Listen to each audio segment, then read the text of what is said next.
Welcome back, everybody. Welcome to The Pursuit. Great to be with you today. Super excited about our show and our show today and our guest today, Chris and Marlow Felton, friends of mine, and I'm excited for you to get to hear from them and learn from them. This is a wonderful, wonderful couple. Give you a little bit of background about them. I mean, they're best-selling authors, experts in personal finance. They're big-time entrepreneurs. They do professional speaking, and it's just incredible to see all the different avenues that they have going on in their life. I know, I think it's been around 20 years in the financial service industry too, and running a big time financial service agency. So Marlow, Chris, so good to have you guys. Thanks for being with us today. Thanks for having us, brother. Thanks for having us, Ben. Hey, my pleasure. My pleasure. I want to jump into right away. I mean, I know one of your main book, Couples Money. I love the book, by the way, and just phenomenal stuff. And I think that what's so unique about Couples Money is just that a lot of finance stuff is focused on personal finance, right? It's all personal finance, and very few, if any, other than your guys' stuff actually addresses in a marriage and a relationship. It takes two people to build to build personal finance and couples money. So I have a whole bunch of questions that I want to dig into, but really, really briefly for our audience, some of them do know you guys and some wouldn't. Why don't you share a little bit about how this came about, the story behind all this? And yeah.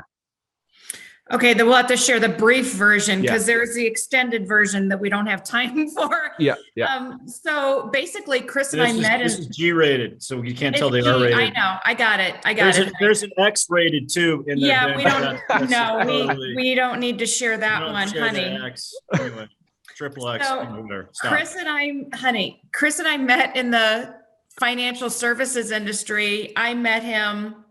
He was a former CPA, and I was smitten and made a bunch of assumptions about what he knew about money and how he must have it all going on financially.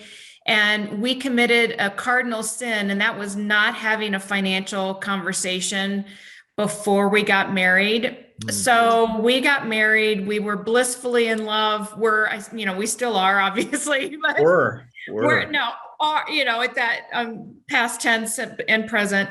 I got you. And I found out shortly after we got married that I married a guy with a ton of debt. And his financial situation was far less than favorable. And, really it all boiled down to the night that changed everything when I completely blew up on my husband. And I said, I'm done. This is not for me. This isn't what I signed up for. I am not okay with this. And, rattled off all the things I was sick and tired of. And, Chris really stopped everything when he asked me a really important question. And that was, then why are you married to me? I thought, wow, okay, that's a fair question, but I hadn't thought about that. So what I learned that night, the moral of the story was, we are responsible for our choices in life. And I knew that I had made a choice and I had to take responsibility for my role in us being where we were. Because if Chris Felton was a huge idiot, then I was a bigger idiot for marrying him, right? Exactly. Yeah. So we learned that wealth is built from the inside out. So even though we're financial advisors, we advise people on what to do with their money. We can put together all the plans and all that. We knew from experience, both professionally and personally, that wealth is built from the inside out. And if you don't have your mind straight around money, that it doesn't matter if you're doing all the right things with your money, it's not going to do anything. So we turned a corner that night and we turned everything around. The rest is history. And then in 2011, we felt compelled to share our story because we saw concepts work that people only read about in theory. And so that's how we knew that they worked. And we wanted to share our story so people could be inspired and have hope that they don't have to struggle financially. So that's as short as I know how to make it. Short and the cleanest. And she only used one F word in there. Yeah, there were some when I got mad at him, though. I'm sure there was. Yeah, I'm sure there was. And I wonder, I'm actually curious as we start to jump into that stuff. So say you do have a couple that's newly getting together. You said that we made a cardinal sin. We didn't discuss finances. what do you guys recommend in a relationship? What kind of things should they be discussing? That's all you. Honey. I'm like candy. Ed McMahon to her. She's like Johnny he's the Carson. eye candy, and I the brains. That's right. She's the brains, man. I'm the eye candy. Right? I have to do everything around here. I hear that at least 4 times a day. Anyway, so not that I have to do everything. I have to do everything. So, you know, I think a lot of couples just make assumptions about the other's financial situation, and like us, we didn't even know what the reality of each other's financial situation was. So that's number one. And really the most important is that a couple is on the same page with their long-term goals and dreams, and that they understand where they're going, how much it's going to cost. So when it comes to setting savings goals and, you know, net worth goals, and, you know, how much, you know, what kind of house they're going to live in, what kind of car they're going to drive, the number one thing is to get clear on where you're going, because that way, you know, if you're clear on that, and the couple is like, yeah, that's what we want our future to look like. We want to have 2 kids or whatever, you know, and a dog, and okay, but they cost money. So are we willing to give up, you know, certain amount of money? We're not going to be able to have the fancy car because we're going to have 2 kids and a dog, and, you know, whatever the situation might be. But if you're not crystal clear on your goal financially, what your ideal life looks like, then I would say that's the most important thing. Then you back engineer all the finances and make sense, because then if one partner says, hey, I want to go buy that fancy sports car, then the other one, instead of like, no, you shouldn't buy that car. I mean, well, why? Okay, why? Because we agreed that we were going to do this. Yeah. And the numbers don't add up. So let's figure out a different plan. So that's really super important for a couple to do. That's awesome. Really getting on the same page, clarity wise. Where are we going? What do we want? And then being willing to make the commitment to do so together. Yes. Yeah. So good. So good. Can you guys talk a little bit about this idea? I don't know if this is better for you, Marlow, or for you, Chris, to talk about this, but this whole idea of your relationship with money. Can you expand on that? Yeah, I mean, it's you know, so Marlow had a good relationship with money. What I realized the night that she flipped her lid and Hurricane Marlow, volcanic Marlow. I mean, she's like 5 foot nothing, but man, it's like, anyway, she did the Tasmanian devil, all those things. You know, that really woke me up is, you know, wherever I've had a money problem, I've always been there. Yeah. And right, I'm the common denominator of all my problems. And so, you know, point A was really understanding, you know, that I created it. It was really the first time in my life, Ben, that I took 100% responsibility for what I created, because it was really clear that at an unconscious level, you know, I created the disaster. And so the relationship with money is, you know, if money was your friend, would money hang out with you? Right. And so, you know, if you described a friend as something that's difficult to deal with, hard, scarce, causes anger, frustration, and stress, like that's not going to be a friendship that's going to last very long. Right. And so money's energy, right? Currency, current, right? It flows to where it's appreciated and liked. And so what I had to do was I had to understand my relationship with money, and you know your relationship with money based on what's going on. And for us, it was, you know, $250,000 of unsecured debt, leaking money, making stupid financial decisions, you know, approval addiction. We might be able to get into that later, but I had all sorts of challenges. And so for me, it was, you know, getting the right mentoring and coaching.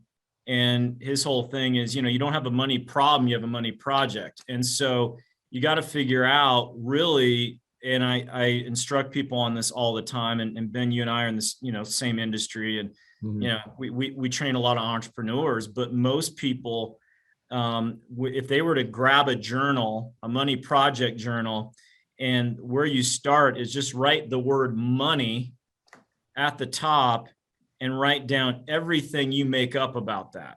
Because what we are is we are tremendous storytellers, right? If you're, selling money, relationships, I can get into a story later about it, but the cool part is you got to change your story. So my story that I never checked on for decades, and my parents never checked on their entire lives, and my grandparents never checked on, was money's hard. Us Feltons aren't supposed to be successful. We're not supposed to have money. Money, you either have it or you don't. Hard to make, hard to keep, hard to this. Everything was hard. And so my relationship with money was hard. What did I manifest? Hard. Absolutely. Difficult. Yeah. Scarcity. So that, Marlow had the wealth abundance, like she already had that. And that's why she was so shocked, because she's looking at me going, you look like you're smart. You are a CPA. You are a financial advisor. What the hell's wrong with you? And what the hell's wrong with me, or was just my unconscious internal feeling, right? And I tell people all the time, like, you can't get wealthy by feeling poor. Yeah. Yeah. It'll never happen. We could do a whole podcast on that topic, brother. I mean, it's it's powerful. Yeah. That's so good. Thank you for sharing that. And I think when you talk about that idea where wherever there was a money problem, you can substitute that for any area in your life. Where, right. Where there's a people problem, I am, wherever there's whatever it might be. And just that idea of real, true responsibility that if my life is going to change, I need to be willing to change. So good. And then journaling, as Chris talked about that, everybody, is the idea of actually taking the time, because I think a lot of people we might read something, we might hear something. That's a good idea, but then we don't do it. But to actually take the time and write that stuff down. And I think you guys probably agree with this. When you start writing down money and all the things that come to mind, to not judge what comes out, but just let it on the paper, right? So often I think we want to, no, I don't actually think that. I'm not going to write that down. Yeah. Yeah. Well, and it's, you got a lot of entrepreneurs that are listening too. Mm-hmm. Do that with the word sales. Sure. And for most people, they're trying to figure out like what to say, what to do, all that stuff.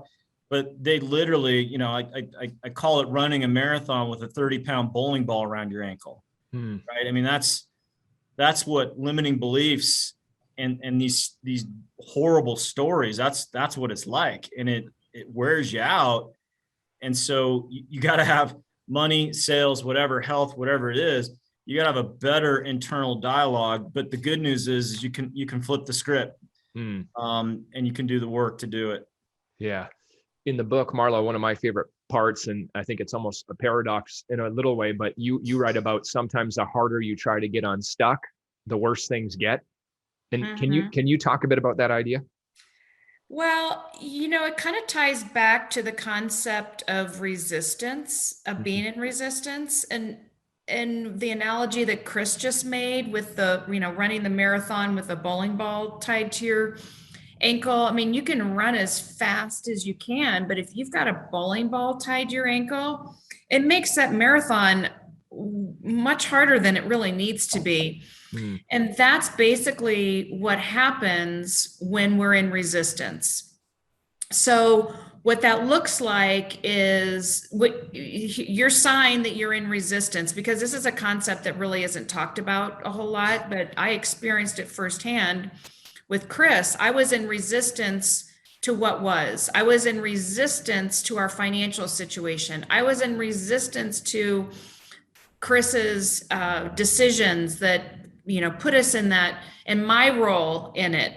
So it's, when you're angry, fearful, all those negative emotions, that's when we're in resistance. And so when you're in resistance, if anybody's ever been super angry, somebody could wave $1,000 bill in front of your, I don't even know if they make those, but $1,000 bill in front of your face and you wouldn't even see it, because you get blinded by this, I just refer to it as this downward spiral, and you are not open to opportunities. You don't see opportunities are in front of you. Mm. You're not thinking clearly. And so it's really, how to, let free yourself. And, when you let go of the resistance, it's the power of letting go. People talk about it, and that's what they're referring to, because you're so much lighter. You're open to opportunities. So it's impossible to build wealth if you're in resistance and you're closed off to opportunities. There have been a number of times in my life, and actually within the last year, I was in resistance to some things I didn't like, as were most people, right? Mm-hmm. And then when I, decided, what, I can't focus on what I can't control, I saw opportunity that I didn't see last year. And I told Chris, I said, oh my God, classic example of being in resistance and how powerful it is. I'm like, why didn't I think of this 6 months ago or 10 months ago? Because I was in resistance to the outside world that I couldn't control. And it's not a good creative space to be in. So I would just encourage people, like, if you want to start running faster in your marathon of your financial life, you've got to let go of that bowling ball. Whatever it is that you're in resistance to that gives you that icky feeling, you've got to get rid of it, let go of it, so that you can, and you'll start moving at light speed once you're able to do that. Yeah, I mean, Ben, what resistance is what is shouldn't be. Right. Right. And so, Joe Dispenza calls it a negative feedback loop, right? And it's basically, you look at your environment and your whole thought process is outside in. It's dictated by what you see. Right. So we saw that with the pandemic, right? Those of us that have fortunately been trained, not that there weren't parts that were really horrible about that, but, that outside in approach to life, for me, it was my debt, right? My debt load. So I'd look at my debt, hate debt. I hate it. Shouldn't be this way. Not my fault. This, well, that feedback dictates my thinking and my processes and my feelings. So I pay more attention to it. My debt grows. And so that's the negative feedback loop. And so an exercise that, I went through with, PSI seminars years ago, and it's still one of my go-to exercises that I journal on, is, write down all the things in your life that you wish were different. It's super powerful. Right. And so back then it was financial stress, my debt, my ex-wife, my business, my team. I mean, you name it. And it was, okay, how do you feel about that? I'm frustrated. I'm angry. I feel guilt. I feel this. I feel that. And, what you resist persists. I'm like, well, that's cute. It rhymes. Well, no. And, my coach took apart my debt. And he's like, well, what you resist keeps persisting. In fact, it keeps growing. And so what he taught me to do was to get into accepting it, right? And so that's, when Marlo had her meltdown and, we got together the next day and we said, we're going to figure it out. And my commitment was to level up my belief systems, upgrade my software, right, so to speak. But we had to sit down and we had to get the debt on paper. We had to get the cash flow or lack thereof on paper. And we just had to accept where we were. And so once you just say, hey, it's not good or bad, right or wrong, you don't need to love it, but you need to quit hating on it. Once you get there, once you get an acceptance, then you can actually start moving forward. It's just like a flat tire. I mean, you could sit there and be irritated you have a flat tire all day long. The tire does not care. At some point, you got to get an acceptance that I got a flat tire. And then at that point, you got to get really clear on what you want. And then what's the next thing you need to do? And that's it. So a lot of people spend a ton of time pissed off at their flat tire, right? It's still flat. Yeah. And so you got to accept it and get clarity about where you want to move, what you want to do, and then, small step it. But acceptance is, that's another podcast we could do. Anyway, how do you get there? But it's powerful stuff. It is powerful stuff. Yeah. And it's amazing. And what you were talking about, Marlo, just the idea of if you want to figure out what am I in resistance to, is just let your feelings be your guide, right? I mean, Right. Yeah. they come up and you know there's something you're resisting, and as you said, Chris, it's not accepting something that is. Well, and you do that list. You do that list, and I do it. When we speak, I ask people, how long's that stuff been on your list? I mean, years. Yeah. And they're still trying to resist their way to changing the things on their list. Energetically, totally freaking impossible. Can't do it. Yeah, I know we were talking about Bob Proctor earlier, off camera here, but he always says, I've heard him say anyways, is that if you have a goal of being debt free, you're almost never going to get debt free because you're always focused on your debt, right? Oh yeah. I could go on about that for about an hour, because every time I meet with a client and they tell me, oh, well, I'm going to start saving money once I pay off my debt. I've heard that so many times and seen the results that show up. I hear, I'm never going to save money. They might as well have just told me I'm never going to save money, because if you're focused on the debt and you're like, pay down debt, you're never going to make the shift into saving money. So yeah, I teach people how to do both simultaneously, because you have to make the shift emotionally and financially. Yeah, I couldn't agree more. I think it's one of the major mistakes people make, is just exactly what you just said, right? Do both, right? Do both. And you guys talk about this concept, which ties into exactly what we said, is rather than focusing on maybe, attacking debt, is we're building wealth. And it's a very different thing, right? Very different idea. So good. I want to talk about this. And I know, Marlow, you got to go in a little bit here, but I do want to talk about the idea of, I've been talking about this on the show for a while, but the idea of being a money magnet and becoming a money magnet. So we've talked a bit about some of the obstacles people are going through. Let's talk about some strategies. How do you start to become a money magnet? Talk to me about that. Well, gratitude for any and all money that comes into your life.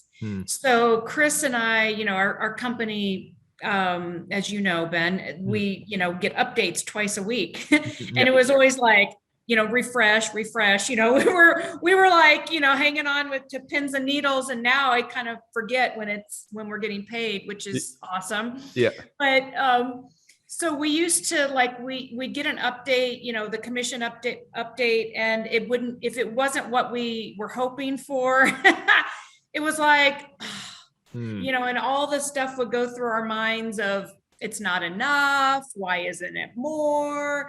And all those, self-sabotaging internal dialogue, and we had to just shift. We had to stop it.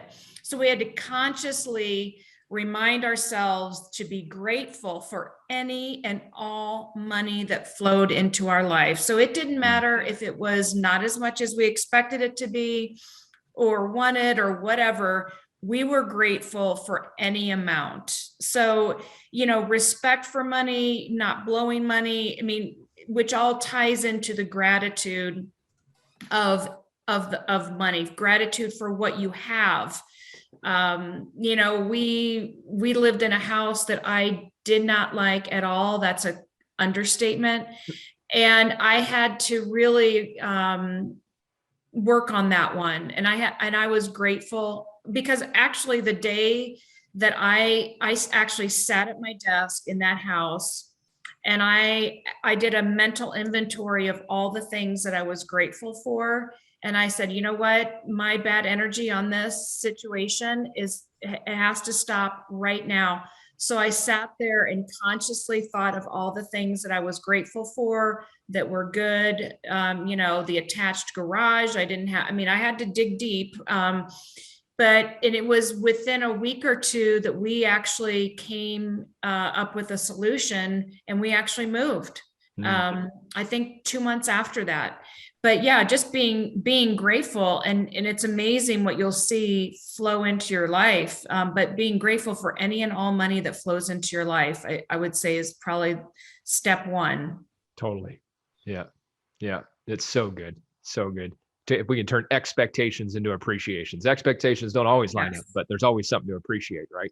Yes. And, I love how you said any and all money. And I think that for everybody listening to this idea is that God or the universe, that money is energy, as Chris said earlier, and it doesn't matter denominations, right? It's not about big or small. It's just money. You want more money in your life? Be grateful for the money that you do have. Next thing I'm curious about, and I know this is something that a lot of people do struggle with, and this all goes back to wealth from the inside out, but is the idea of unworthiness around money or not feeling deserving of money. One of you guys want to talk about that? Well, you want to give your 2 cents before you go, and then I got a bunch I can share with that on. Yeah, no, I know Chris is really good about explaining that. I haven't necessarily had that issue. Like I always, people are like, how do you do that? And I'm like, I feel that I deserve money, but I know that I've just seen it over and over again with clients, with people in the industry, just observing people that they have this underlying program, and a lot of people don't even realize it. And it's sabotaging their financial life, that because they deep down inside, they feel for some reason that they don't deserve wealth, either because they have this preconceived idea that it's bad. They don't want to be a snobby rich person. It basically stems back to something in our childhood that was a negative impression that got into our subconscious. And then we just live it out and believe that as a truth. I don't deserve it. I'm not good enough. That's a big one. So the I'm not good enough program is basically, that you don't deserve to have wealth. And the truth of the matter is that we all deserve it. We absolutely all deserve it. It's not like there's a finite amount, and if I have wealth, my neighbor can't. I mean, it doesn't work that way. And so a lot of people think that they're going to be taking from someone if they have money. That doesn't happen. It doesn't work like that. If anything, you have more to give, not just monetarily, if you're donating money or giving to charity, but as a human being, because it lightens you up. And when I say lightens you up, like you become a better version of yourself. So the I'm not good enough program is, very detrimental. So my message to everyone who's listening to this is you are good enough and you do deserve it. We all do. And, you deserve it because you are going to be a better person for your family and those that you care about because of it. That's so good. So yeah, hopefully that helps. And then I guess on that thought, I'm going to scoot here, but thank you so much, Ben. I really appreciate the time to be able to share this. And I know Chris has some really great thoughts on that as well. We're going to try to get through it without you, but how will you do it? It's hard. Okay. Thank you, Marlo. Appreciate you so much. Thank you. Have an awesome day. Bye, honey. Yeah, that's so good right there. What are your thoughts on that, Chris? Well, it's just, when we come into, when we're born, right? Nobody looks at a baby and goes, right? You're born. I mean, a baby doesn't have a deserving thing, right? They deserve to be fed. They deserve to be taken care of. They deserve to be clean. Their diapers changed. They know it. And so it's just that first 0 to 5, age group, you don't have a conscious mind, right? You're in a state of being receptive to whatever's thrown your way. Right. And so you get told stuff by parents and, siblings and teachers and it's not your fault. I mean, but something happened and you registered not good enough, not, whatever. I mean, that was my upbringing. I mean, my parents did the best they could, but the message I got through childhood is, we're just a less than family. Right. And that's who we are. And, and like I said, it's not their fault. But, we're, our good friend, Steve Siebold, who wrote an incredible book that I highly recommend that will help upgrade yourself. How Rich People Think. That was my Bible, from a standpoint of I had to understand these limiting thoughts around money and wealth and deservingness and all those things. I had to really study where this stuff comes from, how the middle class thinks, and what he talked about in the 1,300 plus multimillionaires, multi-billionaires that he's followed for the last 3 decades is, guess what? They all had the same thing. They had the same thing that I did, right? That you did, Ben, probably. I know you've been a personal transformational machine, right? Mm-hmm. We all get it. It's just at some point in somebody's life, they're like, I'm freaking done with this, right? I'm done with this. And so once again, that whole problem into a project, right? If you have an unworthiness thing, I mean, it's easy to say, you deserve it. But 95% of your brain's going, well, I'm different. Right. And I don't. And so that ability, right? Metacognition, the ability to think about what I think about, the ability to go, okay, unworthiness. What am I making up about this? What is the root of it? All that. But when you understand what Marlow talked about is, trees don't have worthiness problems, right? Birds don't have worthiness issues. We're just the crazy humans that have attached, things like recessions and limiting beliefs and not good enough and not worthiness. And once you start understanding, you start reading it and you start peeling the onion back and you start realizing that they're not even limiting beliefs. They're just lies that we've been telling ourselves repetitively for a period of time. And for me, it was like I had to clean it up or I wasn't going to stay married. I mean, there was a lot riding on me going, you know what, this not deserving thing or money's not good or whatever, it's freaking crushing me.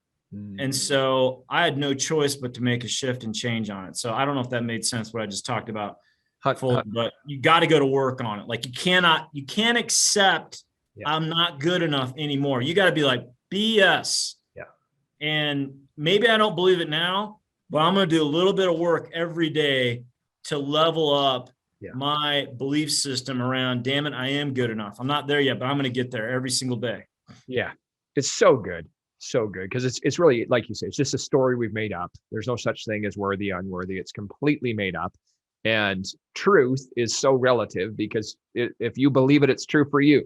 So if I'm sitting at home, I don't deserve big money. Well, okay, well, that's what you're going to produce. But if you can shift it and you go back to some of the steps that we've talked about, with Marlow talking about gratitude, the more you can appreciate the money you have today, the more you increase your capacity to receive more money, right? So, because deservingness is, Chris said, it's just a made up story. It's BS. Anybody else deserves as much as anyone else. And then I think sometimes if you're listening too, sometimes people struggle with the idea, unconscious again, but the idea of, well, I don't want lots of money because somehow that's going to change me. Money doesn't change you. Money magnifies who you are. So if you're scarce with the money you have today, well, you'll be more scared if you had more money because you're scared of losing it, right? So we've got to shift on the inside. And Chris, when you talked about that idea of outside in versus inside out, man, we have to learn to detach from what's going on in the outside world. Your current circumstances were based on who you were in the past, not based on who you're going to be today, right? Man, so good. We could talk about that for a long time too, couldn't we? Yeah. We've talked about a lot of this stuff already, and all of this ties into this, but I think really what we're talking about is we're kind of shifting from maybe scarcity consciousness or even just enough conscissness to really developing a prosperity and wealth consciousness. And I know, because I know you're a friend of mine, I mean, I want you to talk about, for everyone listening, for you personally and the people you've coached, where does big time personal development play in? And then maybe even some steps on this into really developing that consciousness. Well, you're either growing or dying, right? And that's it. And so, middle class mentality is being addicted to being comfortable. And one of my favorite quotes on comfort is, a life spent seeking comfort results in an entirely uncomfortable existence. Right. And the pandemic, proved that out. A life spent seeking comfort results in an entirely uncomfortable existence. And so whatever it is, prosperity consciousness or your health or whatever, you got to be very intentional about your growth and development. And for me, it's just an everyday thing, right? It's, I work out 5 days a week. That's also super massively freaking important, because money's vibration, success is vibration. The most successful people have the highest energy. And so I used to not work out, but I made a connection to working out of like, okay, if I want to double my income, I got to work out. I got to be vibrating at a very high level. Right. And so I connected, health to wealth and making that connection. And so that's almost a mandatory thing, right? You gotta raise your energy, and you're not going to get financially independent without energy. It just doesn't happen. So you got to have that. So, but so I do that frequently. I eat every day. I brush my teeth every day. And I just believe you got to go to the mental gym every single day. Right. And you got to put in the time. And, if you do even 30 minutes a day, that's like 4.5 working weeks of, growing and developing yourself. And then, I haven't been shy about, investing 5 to 10% of your income into personal growth and personal development. Right. And you and I have been, seminar junkies, and, we study, there's tons of podcasts, there's a lot of free material out there. But for me, it's, the reading of a book, it's a concept, but it's taking a concept and working with a concept. I know I see your Brendon Bouchard high performance habits, right? It's the 3 or 4 skills or things that you're working on right now. But I even believe it's just, hey, here's this concept I'm going to work on for the next, 70 days, and being really focused about shifting a habit. Because if you can shift 4 or 5 habits in a year over a 5, 10, 15, 20 year period of time, you become a much different person. So there's you just got to have some intentionality around your growth. Obviously, listen to your podcast is huge. And then, I've been, and just trusting intuition, because you need to trust your gut and your intuition on certain things, right? And so people that struggle, people that have deservingness issues or whatever, they don't trust themselves. And you got to trust yourself. And so I've hired coaches. Right now, a bunch of my guys are working with, NLP freaking genius, right? And I'm watching, we had a guy on our team who was at a dead stop last year's, never made more than like 50 grand a year. And he's going to cross 250 in earnings in July, right? Wow. Because, he's the guy that introduced, so I'm a big fan of NLP, man. I'm a big fan of holosync meditations. I'm a big fan of paraliminals. I'm a big fan of the technology out there. You tell me to stand on my freaking head for an hour and it's going to change my life, I'm going to do it. So it is all about getting outside that comfort level and just being intentional about your growth and development. And the only place you'll ever find true fulfillment in life will never be in stuff. It'll never be in comfort. There's only 2 ways to find true fulfillment, and that is growth and service to others. End of story. You won't find fulfillment anywhere else. So you better be growing. That's so good. Yeah. And I think one of the things that why it's paid off for you so much in your life is the difference between information gathering and application of, right? Actually, am I willing to go and put this into my life? And I think that is a trap, that because there's so much information today, right? So YouTube, podcasts, books, all of it, is that sometimes you're just seeking information. The mind just gravitates to more. I just need to know more. But the truth is we need to apply more, right? Yeah, I think Andrew Frisella calls it personal development zombies. Success Zombies or something like that. That's you have to listen to his podcast. I think it's Success Zombies. Okay. And it's just that, like, going from podcast to book to podcast to this, and you're just like, oh, that's great. I'm moving my life forward. This is awesome. And at the end of the day, it's all about freaking results. Yeah. And, in my favorite, 177 Steve Siebold concepts of objective reality. Mm-hmm. Yeah. You're getting results or you're not. And middle class doesn't want to look at it. World class knows all about objective reality. And that's what changed the world for me and Marlow was I didn't want to look at my results. I wanted to have alibis. I wanted to look in the future. I didn't want to own anything, but she forced it on me and it was objective reality. Yeah. I think there's a big sense of freedom when you finally do face that too, right? Because when you're avoiding it and you're ignoring it, I'm not going to look at my results. I'm not going to look at the credit card statement. I'm not going to look at, whatever it might be, but then you actually face it. It stings, but then, okay, I can do something about this. Well, yeah. And the reason why it's a world-class trait, and it's in his book, there's 177, right? We just had him speaking to our team, and he said, somebody asked him if the 177 secrets, if they were in any specific order. And he said, no, they're none of them except for the first one. And the first one is objective reality. And so world class has the capacity to look at their results and not take it personally. And the middle class, they don't want to look at their results because they don't want to feel bad about themselves. And then their results get worse and they don't look at it because they don't want to feel bad about themselves. And it's just this crazy spiral, right? Negative feedback loop at its finest. And so we've gotten pretty good at, looking at results. And what I've gotten good at also is understanding that, I'll write down a result. There's certain things about our business that aren't, it's not comfortable to do. And I always go back, Ben, to what am I making up about it?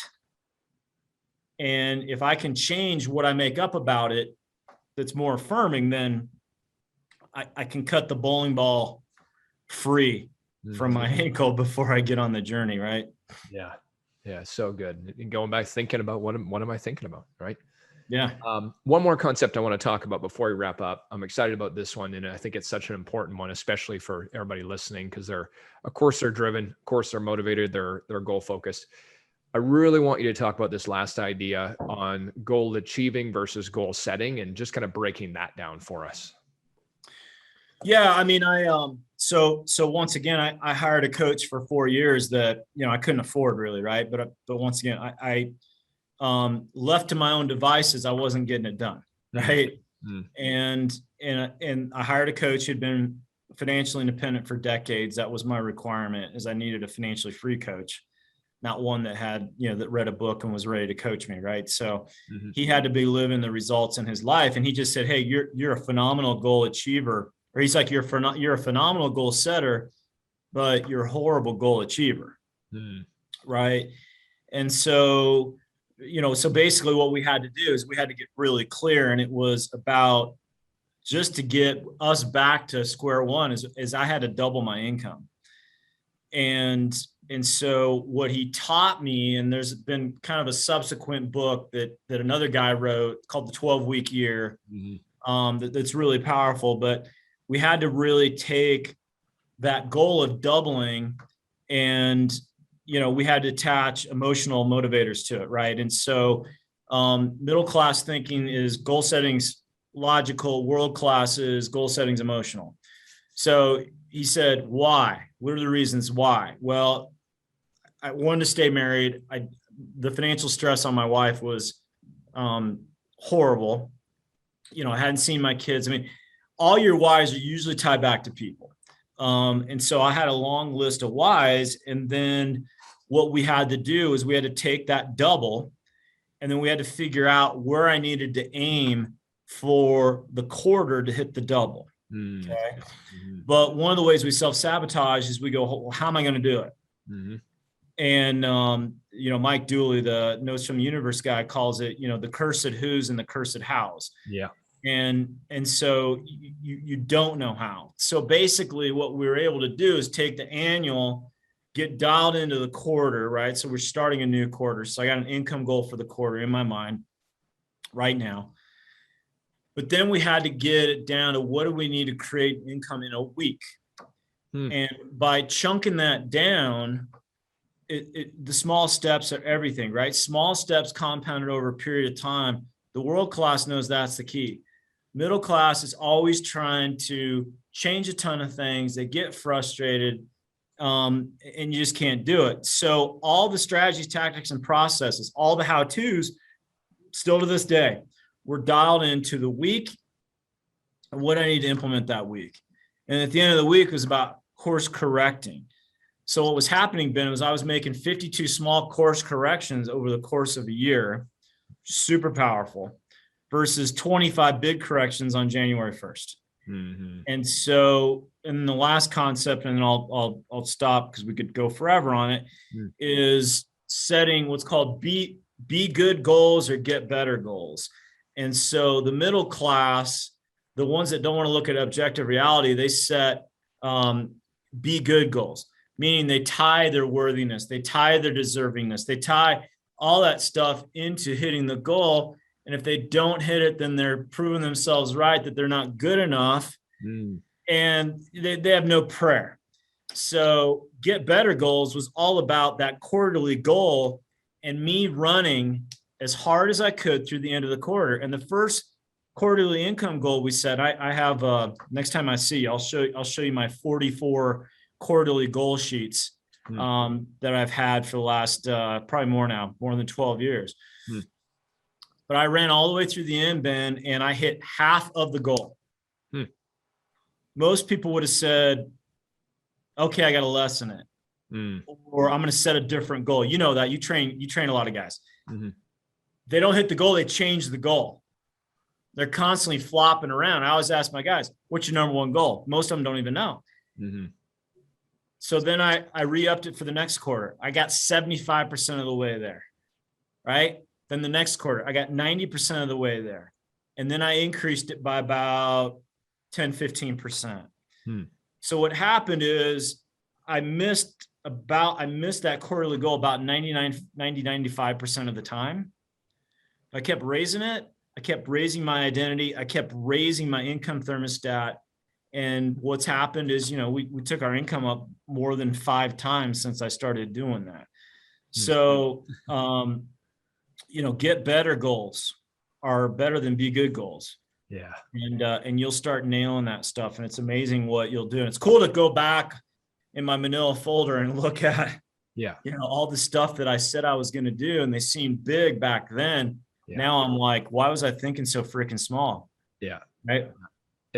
It's funny. It makes me think of Jim Rohn. He always talked about, set a goal for not achieving the goal, but for who you'll become.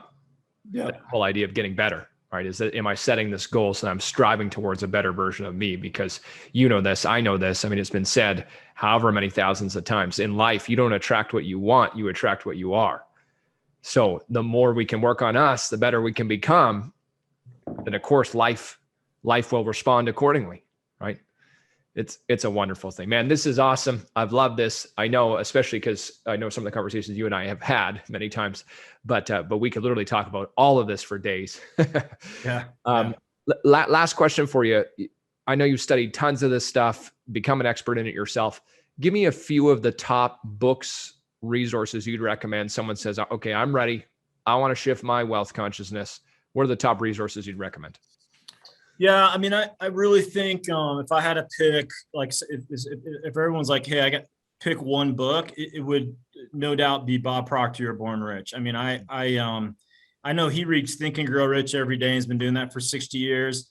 I would actually choose his book over Think and Grow Rich all day long. I think it is unbelievable. I think it's unbelievably written. Mine is totally worn out, right? I've been through it so many times.